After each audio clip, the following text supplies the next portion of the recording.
Yung sa pagbaba po ng inflation rate po, kasi po masyado na pong mahal yung mga bilihin ngayon po.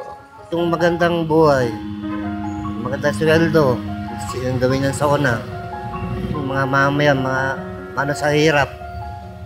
Yung sweldo ng tao, matagtagan. Sana mas mas hands-on pa yung pamamalakad and ayun nga, yung magkaroon din ng mas maraming job opportunities sa mga probinsya, tsaka yung better transportation. Ay sana naman yung maganda naman, medyo bumaba ang bilihin, di ba? Yan lang naman natin, problema natin mga Pinoy. Ang gusto ko po, sana maging maayos ang bansa natin, yung mga bilihin at saka yung mga problema, yung mga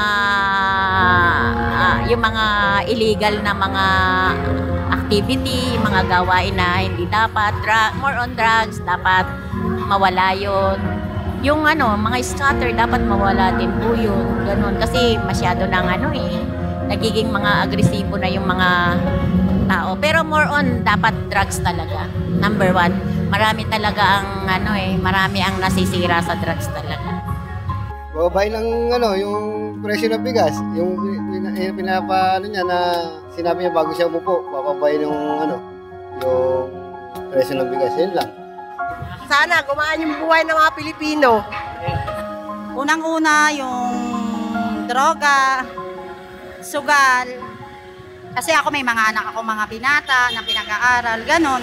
May mga pangarap ako para sa kanila na wag sanang mapariwaray mga buhay nila dahil doon. Sana tuluyan nang bumaba yung presyo ng bigas.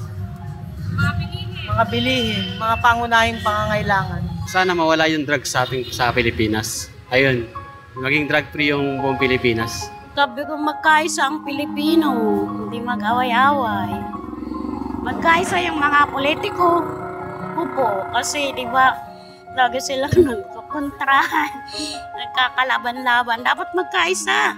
Kung gusto ko lang may parating, sana naman tigilan nila away-away sa politika na yan. Walang nangyayari kasi, ang nangyayari kasi, ang tinatamaan yung taong bayan. Hindi ba? Tinatamaan tayo niyan, apektado tayo lahat niyan sa mga nangyayaring ganyan na kaguluhan. Kailangan naman sana maging transparent sila, parehas. Para ang Pilipino, hindi naman masyadong bumaba ng gusto ang dangal natin.